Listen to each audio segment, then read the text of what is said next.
Meus irmãos, boa noite.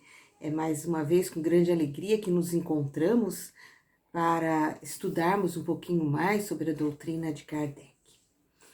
Como vocês viram, hoje eu escolhi para fazer a leitura um livro do psicólogo Marlon Heikdel, tá? Cultivo das Emoções. Ele se fixa muito nas obras de Joana de Ângeles e nos explica com grande clareza certas situações que todos nós vivenciamos, principalmente nessa época de pandemia. E nós vamos iniciar aqui na página 23, que trata de Kardec e as emoções. Eu primeiro gostaria de explicar a todos o motivo da minha escolha.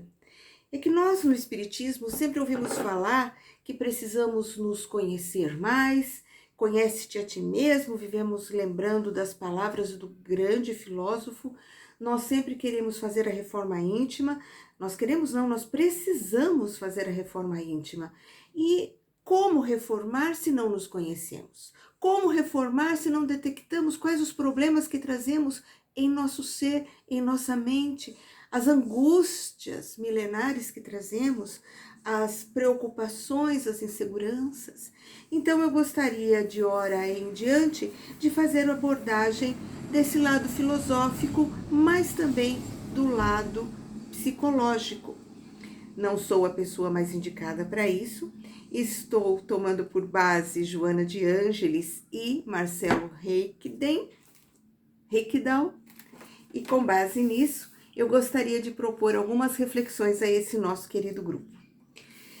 Adianto a vocês que estou fazendo contato com uma psicóloga, que também é espírita, e que talvez venha agregar no nosso estudo, ou mesmo fazendo uma live sobre as emoções, principalmente essas emoções que tanto têm nos afligido durante esse período de pandemia.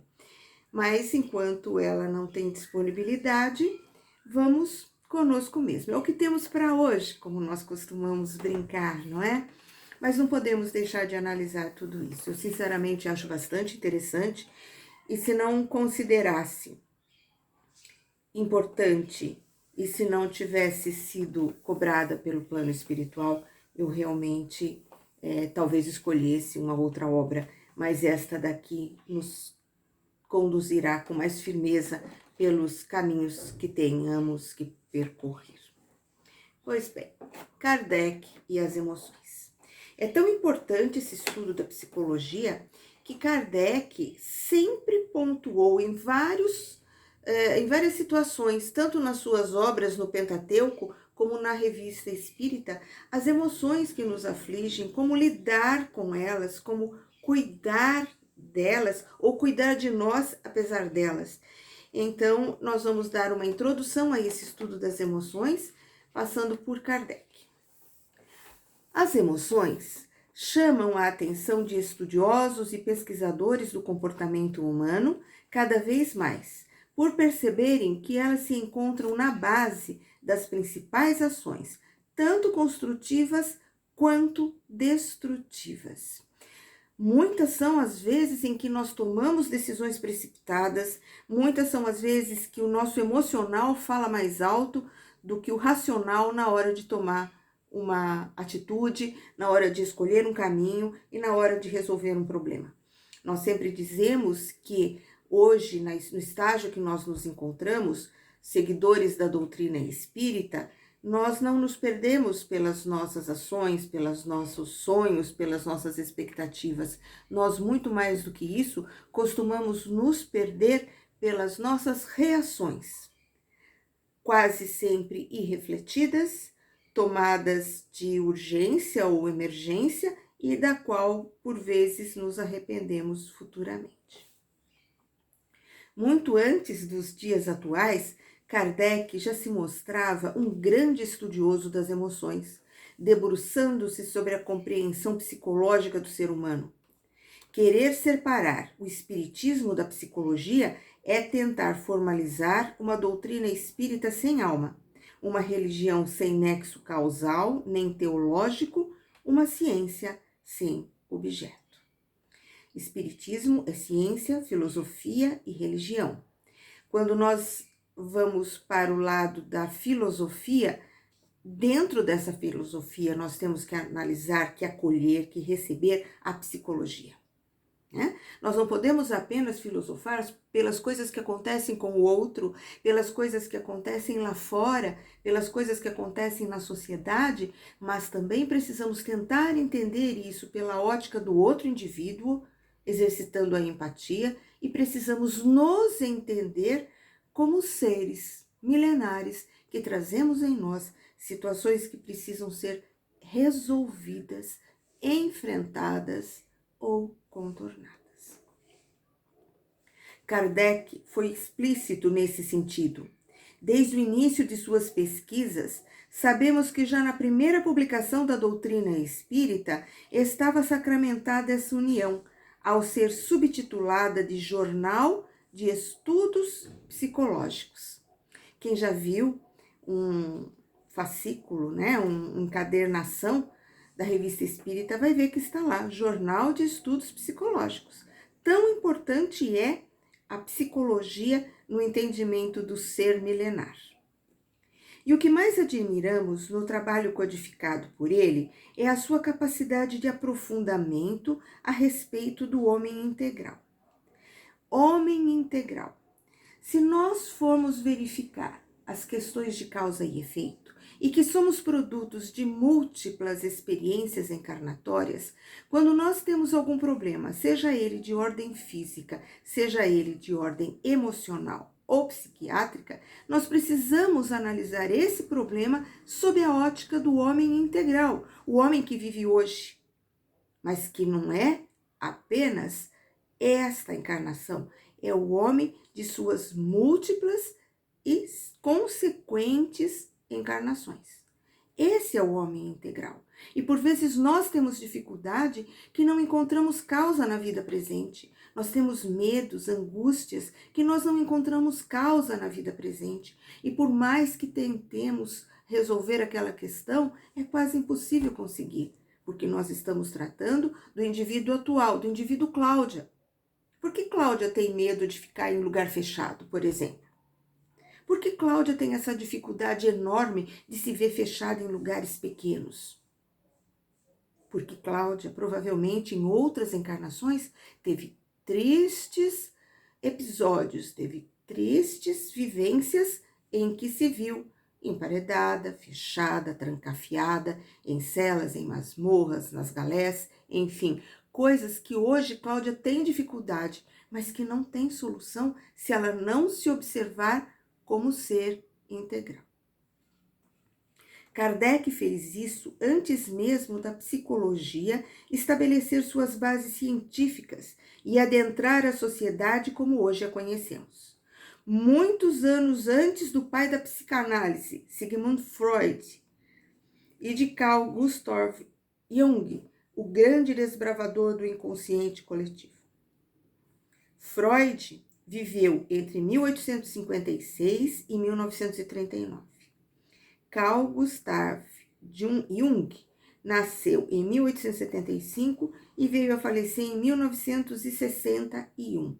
Então, lá atrás, há 150 anos, muito antes deles estarem com idade de lançar as bases da sua psicologia, do entendimento que tinham da psicologia, Allan Kardec, por instância dos espíritos superiores, já estava nos alertando sobre a importância de nos conhecermos profundamente. Na introdução da Revista Espírita consta uma importante explicação.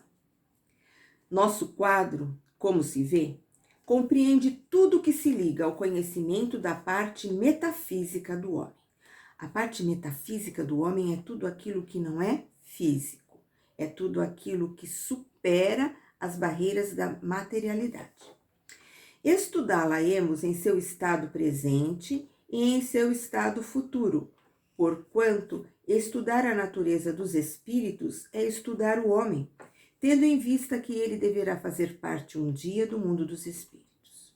Eis porque acrescentamos ao nosso título principal o de Jornal de Estudos Psicológicos, a fim de fazer compreender toda a sua importância.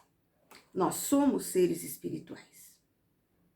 E esses seres espirituais trazem consigo todas as experiências de múltiplas encarnações. Não só trazemos situações a purgar, não só trazemos situações a consertar, a resolver, mas trazemos também um grande cabedal de tudo aquilo que acumulamos, de sentimentos. Nós acumulamos durante a nossa jornada conhecimentos que nos facilitam, nesta presente encarnação, de seguir uma determinada área profissional, um estudo mais adequado nessa ou naquela situação. Por quê? Porque nós temos uma facilidade adquirida ao longo das nossas existências. Mas trazemos também os nossos traumas, os nossos problemas, as nossas inquietudes. Por isso que é importante estudarmos o lado psicológico, e é por isso que Kardec já explicava no preâmbulo da revista da revista Espírita, a motivação de dar a ela o nome de Jornal de Estudos Psicológicos. Consideramos metafísica, neste caso, tudo que se relaciona em alguma medida às manifestações de ordem psíquica, tudo aquilo que transcende o mundo material e que faz parte do nosso conhecimento. Isso pode parecer óbvio e até mesmo redundante, por ser um conceito não redutível à matéria. Mas libertar a psique de se tornar um epifenômeno do cérebro é um esforço recente e de importância fundamental para se avançar nesse campo onde psique e matéria ainda são mistérios para nós. Psique no sentido do conhecimento. Naquela época de Kardec, achava-se que morria o homem quando o coração parasse de bater. A ciência evoluiu. Sabemos hoje que, por vezes, o coração está sendo mantido por uma máquina, mas o homem realmente morre quando a mente, quando o cérebro deixa de funcionar. Nós sabemos que as nossas experiências estão na mente e que o cérebro coordena este corpo, fazendo uma ponte, uma ligação com aquela mente milenar, com aquela mente espiritual, com aquela mente que tem em si múltiplos conhecimentos, a maior parte deles envolvidos no véu do esquecimento, mas que estão lá, latentes, pulsantes, e que por vezes dificultam a nossa vida nesse plano. E ele diz que é muito importante trazer esses conceitos. Na conclusão de O Livro dos Espíritos, em uma grande síntese doutrinária, Allan Kardec estabelece 3 momentos para as ideias espíritas. O primeiro, o da curiosidade, provocada pela singularidade que os fenômenos produzem.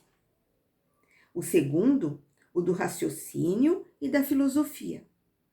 O terceiro, o da aplicação e das consequências. O primeiro período, que é o da curiosidade, já passou, pois dura pouco tempo e, uma vez satisfeita, muda de objeto. Nós já tivemos o nosso momento de curiosidade. Nós já queríamos descobrir o que o Espiritismo tinha para nos trazer. Nós queríamos saber o que dizia o Livro dos Espíritos e como fazer o link entre o Livro dos Espíritos e a doutrina do Mestre Jesus. Nós queríamos saber essa explicação profunda que ele finalmente nos trazia. De onde viemos, para onde vamos, por que estamos aqui e por que passamos pelo que passamos. Mas essa curiosidade, assim que nós tomamos conhecimento disso tudo, passa e muda o objeto. Nós queremos ir além, nós queremos nos aprofundar. O segundo momento, então, é o do raciocínio e da filosofia. Então, quando nós passamos a dirigir-se ao entendimento do pensamento sério, do pensamento lógico, do raciocínio, para tirar as nossas conclusões, analisando tudo aquilo que nós lemos, que nós aprendemos no Espiritismo, que aprendemos com Jesus, que aprendemos com a história da humanidade e que aprendemos com as nossas experiências nesse plano terreno, esse raciocínio lógico é filosofar. O terceiro momento, que é o da aplicação e das consequências, é aquele que nós enfrentamos diariamente. Esse é o momento de vivenciar o Evangelho de Jesus e não apenas citar ou conhecer. Esse é o momento de vivenciar o que ensinou Kardec, de fazer a busca daquela sombra que ainda reside em nós para transformá-la. É o momento de buscar o homem velho que ainda dita alguma das nossas decisões e transformá-lo num homem novo, com decisões mais sensatas e com um futuro mais promissor.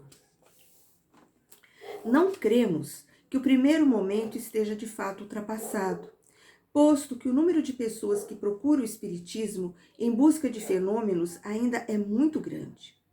Existem palestrantes que arregimentam um grande público, mas qualquer um desses eventos será menor que o número de curiosos interessados em uma sessão de materialização, por exemplo. Esse momento de curiosidade ainda é vivido por muitos. Lembremos, cada um está no seu momento evolutivo. Nós já lemos o Livro dos Espíritos, mas tem um irmãozinho chegando na casa que nunca leu. Ele ainda está na fase da curiosidade. Ele ainda está na fase do aprofundamento. E nós, estudiosos, que já lemos o Livro do Espírito uma vez, vamos ler mais 2, mais 3, mais 4, mais 5, porque cada vez que lermos, nós vamos captar coisas que não lemos na primeira passagem. Então, essa curiosidade salutar é muito bem-vinda. Mas existem ainda grande número de pessoas que buscam o espiritismo através da cura milagrosa, através do sensacionalismo.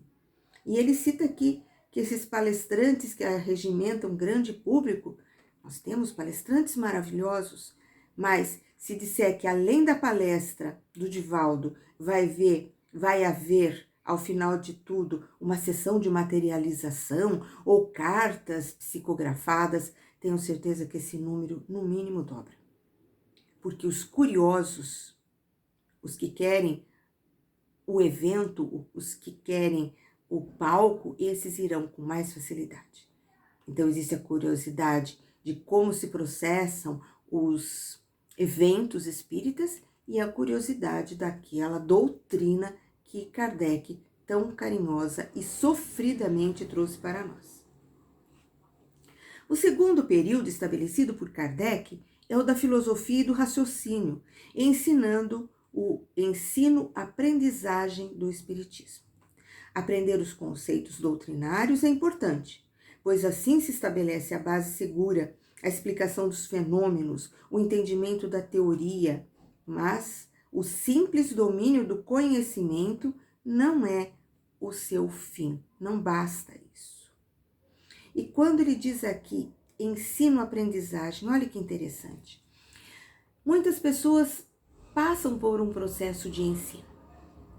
Existem pessoas que vão na escola, jovens, crianças, que decoram. E quando passa a prova, não lembram mais nada. Existem pessoas que se submetem ao ensino, que prestam atenção, que acompanham, mas não trazem aquilo para si. E depois de um tempo já esqueceram tudo. No entanto, a aprendizagem do espiritismo, ela se dá no momento em que a pessoa realmente se entrega. No momento que a pessoa pega aquele conhecimento e diz, o que eu vou fazer com isso? No momento que a pessoa está passando por um momento muito difícil e diz, o que isso está querendo me ensinar? No momento que ele sai da linha da vitimização e diz, eu sou o autor do meu destino. E o destino que eu quero para mim não passa por esta situação. Eu vou buscar coisas mais proveitosas, coisas mais interessantes. Então, ensino, aprendizagem, e não basta o domínio, tem que trazer para dentro de si, na vida diária. Não precisa decorar o número da pergunta do Livro dos Espíritos, assim como não precisa citar de cor os versículos da Bíblia, mas tem que entender que aquela situação já foi vivida por alguém, que aquela situação já foi explicada por alguém e que aquela situação não é porque Deus nos esqueceu, mas é porque Deus acredita que seremos capazes de enfrentá-la e sairmos vitoriosos. O terceiro momento trata da vivência dos conceitos. Não há um estudo filosófico por si, ou seja, a finalidade do espiritismo não é formar doutores na sua ciência. A filosofia ensina a pensar, para que esse novo pensamento conduza a uma nova forma de interpretar o mundo e de agir. Afinal, De nada adiantaria um grande conhecedor da doutrina espírita sem obras e sem transformação moral. Vamos falar do Divaldo de novo? Divaldo é maravilhoso, não há dúvida nenhuma. Divaldo faz palestras que nos ensinam a pensar, que nos ensinam a entender, que nos dão consolação. Mas Divaldo tem obras maravilhosas. Ele se dedica a escrever livros que são ditados pela espiritualidade maior para ajudar a muitos, mas ele dá o pão da vida, o pão material para quantas crianças ele acolhe na missão do caminho. Ele tem um trabalho total de vivência da espiritualidade. Esse é o exemplo que nós espíritas devemos seguir. Por ser o terceiro e último momento, é o que afirmamos ser o objetivo do espiritismo, suas consequências morais e sua aplicação. Podemos discursar perfeitamente sobre o perdão, apresentando teorias e orientações que exigem raciocínio e o domínio da oratória. Podemos falar bonito, citar grandes pensadores, enfim, comover as pessoas. Somos capazes de aconselhar e dirigir a existência dos outros. Quem nunca? Quem nunca falou, se fosse eu, faria isso, como que tentando conduzir a decisão do seu semelhante. Porém, vivenciar esses conhecimentos e profundidade sem máscaras, sem disfarces, é diferente. Essa é a dimensão psicológica essencialmente, o mundo dos sentimentos e das emoções. O codificador chama a atenção para a educação moral, afirmando: quando se conhecer a arte de manejar os caracteres, como se conhece a de manejar as inteligências, poder-se-á endireitá-los, como se faz com as plantas novas. Mas essa arte exige muita experiência e profunda observação. Está esse texto em Refletindo a Alma, a Psicologia Espírita, de Joana de Ângeles, que foi o outro livro que nós lemos na semana passada. Ali ele estabelece categoricamente a diferença entre o desenvolvimento intelectual e o moral, mostrando-nos a dimensão intelectual. Sem a completude moral do processo educacional, é vazia. Não adianta formarmos a mente se não formarmos e dermos base para a transformação moral. Agora que entra no momento que eu mais gostaria de conversar com vocês essa noite. Aprender a lidar com as emoções é aprender a arte de manejar o caráter, de se transformar internamente. Ao convite do codificador, precisamos nos debruçar sobre essa chave do progresso moral, buscando recursos diferenciados para acrescentar ao desenvolvimento do intelecto também as possibilidades do desenvolvimento moral. Jamais nos posicionaremos contra a intelectualidade, não, ela é extremamente necessária, tanto qual é o maior fundamento, o maior mandamento dos espíritas. Amai-vos e estudai. Nós precisamos ter conhecimento. É preciso estudar muito para compreender os ensinamentos exarados na obra espírita, na obra dos pensadores, no Evangelho do Cristo. Mas fazemos a ressalva que o objetivo do espiritismo é usar o intelecto, a inteligência, para conduzir o homem à transformação moral. E mais, não precisamos absorver todo o conhecimento para depois tentarmos aplicar. Bom, depois que eu ler todo o livro dos Espíritos, que eu tiver estudado, todo o Evangelho segundo o Espiritismo, agora sim eu vou começar a fazer a minha mudança interior. Não é necessário, porque cada página ali é um tijolinho que nós colocamos e agregamos na nossa formação moral. Precisamos aprender a ler, estudar e refletir acerca da doutrina espírita, seja individualmente ou em grupo, de modo a chegarmos à sua aplicação. Essa é uma etapa à frente de que não rejeita nem critica a anterior, mas sim usa dela como base para impulsionar o desenvolvimento moral. Não somos contra o estudo, não somos contra o conhecimento. Devemos ler, ler, ler, perguntar, questionar, mas precisamos utilizar essas ferramentas para a nossa modificação moral.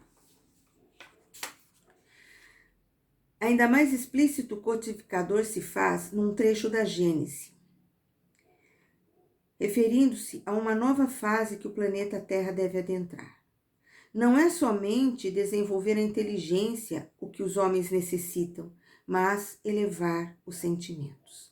Entendemos que essa colocação, que o grande diferencial dos mundos de regeneração está ligado à esfera emocional. Nesse mesmo capítulo ele diz: são chegados os tempos.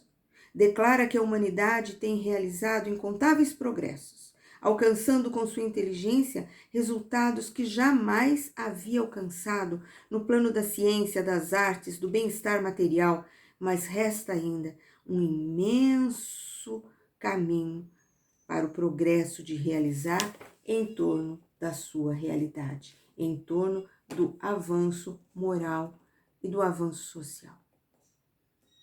Vemos que o intelecto sozinho é incapaz de eliminar as mazelas da alma, de tornar um homem verdadeiramente melhor. E é verdade, os maiores criminosos, os maiores tendenciosos, os que têm possibilidades grandes nos destinos de nação, nem sempre são ignorantes, são inteligentíssimos, mas não usam essa inteligência para bem. Eu posso usar a minha inteligência para buscar o remédio que cura a Covid, o remédio que cura a AIDS, o remédio que cura o Ebola, e posso usar a minha inteligência para fazer o gás mostarda ou para fazer uma arma biológica para acabar com muitos irmãos. Então, inteligência não é sinal de evolução moral. Hoje, a psicologia ensina-nos que as virtudes se desenvolvem de dentro para fora. Percebemos que as imposições de comportamento ou negação dos mesmos não constroem um homem de bem. Ninguém se torna humilde assimilando condutas de pessoas humildes. Assim como ninguém se torna brando e pacífico engolindo a raiva ou camuflando o seu orgulho. Olha que profundo isso. Não adianta a gente abafar essas emoções. Nós temos que modificá-las. Identificamos também que o sentimento não se submete à simples imposição do intelecto e que ninguém deixa de sentir inveja e ciúme porque sabe que não deveria senti-los. Aí busca camuflá-los. Nosso intelecto chega à conclusão que nossa posição como espírita é não sentir mais raiva, é não sentir mais ciúme, é aprender a perdoar. Por causa disso, nós conseguimos fazer tudo isso no dia seguinte? Não. É um aprendizado, é um caminhar, mas já sabendo, já nos posicionando, já nos colocando como sabedores daquilo que precisamos mudar ou melhorar, obviamente estamos no caminho certo. Os estudos psicológicos têm oferecido bases cada vez mais profundas e seguras para a transformação moral de cada um. E por isso precisamos nos deter nas ciências que não estavam à disposição no tempo de Kardec. É por isso que hoje nós trazemos o estudo da psicologia, que não estava à disposição no tempo de Kardec, mas que ajuda a explicar os caminhos, ajuda a explicar as armas que temos para nos melhorar e, por reflexo, melhorar o mundo à nossa volta. Mergulhar na dinâmica da alma nos instrumentaliza, nos fortalece, possibilita que relacionemos mais profundamente com a doutrina reveladora, com o mundo à nossa volta, conosco mesmos. Interpretando a doutrina na sua grandiosa sabedoria para penetrar no âmago do nosso ser e nos transformar, reforçando seu papel de consolador prometido. Meus irmãos, eu espero que vocês tenham gostado. O tema sobre o qual nós nos debruçaremos, que são as emoções, é um tema complexo que vai mexer com o nosso íntimo, mas que provavelmente será de grande ganho para todos nós. Agradeço muito a presença constante, tanto na hora dos estudos, como na hora das preces, como na hora dos nossos encontros diários, buscando ajudar o plano espiritual a semear esperança em corações sofridos, nossos encontros das 22h30, que continuam se realizando e que continuam sendo procurados por muitos. Vamos ter sempre as nossas listinhas, os nossos pensamentos positivos, orando pelos que nos procuram, orando pelos que amamos e principalmente por aqueles que não têm ninguém para orar por eles. Tanto nesta encarnação, como às vezes até na erraticidade. Lá vem essa palavra que eu não gosto. Como também no mundo espiritual. Espíritos que ainda não encontraram o caminho da luz e da redenção. Oremos por todos. Vamos assim elevar o nosso pensamento a Deus, agradecer a oportunidade da vida, a oportunidade de conhecermos essa doutrina bendita, pedir força, pedir luz, para que não desanimemos perante as dificuldades do caminho ou perante a complexidade dos temas que nos são postos para estudar.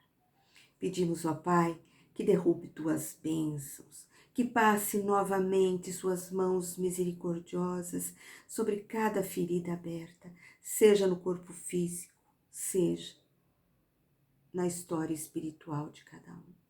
Que todos os perispíritos sejam acalmados em suas dores, em seus medos, em suas ansiedades, para que o corpo físico de hoje reaja melhor a todas as suas provações. Te pedimos, Senhor, que olhe, que vele, que sustente, que ampare todas as pessoas que se encontram doentes e todas as pessoas que delas cuidam, inclusive aqueles que estão nos seus postos de trabalho, nos hospitais, nas santas casas, os assistentes sociais, os psicólogos, os ajudadores de toda a ordem. Te pedimos, Senhor, que deite seus olhos pelos esquecidos e abandonados, nos asilos, nos manicômios, nos hospitais, pelos irmãos que deram um mau passo e que se encontram hoje nas cadeias. Te pedimos, Senhor, que tuas mãos levem o lenitivo, que tua presença sustente os ânimos e que teus ensinamentos sejam vivenciados por todos que transitam por essa morada nesta terra. Te pedimos, Senhor, e o fazemos como se estivéssemos todos reunidos à volta da mesa do nosso centro de trabalho, colaborando com as equipes de Jorge de Carvalho, com as equipes de Bezerra de Menezes, pedindo, implorando pelos que sofrem, que nossas preces possam servir de ajuda ao plano espiritual no socorro aos necessitados. E abrindo essa vibração de amor, que ela abranja todos os trabalhadores da casa e de todas as casas espíritas, que envolva a cidade de São Roque e todas as cidades vizinhas, o estado de São Paulo, o nosso país amado, o planeta todo e todos os planetas do firmamento. Entregamos a vós, confiantes, nossos destinos, nossa fé e nosso amor. Que assim seja. Em nome de Deus, em nome de Jesus.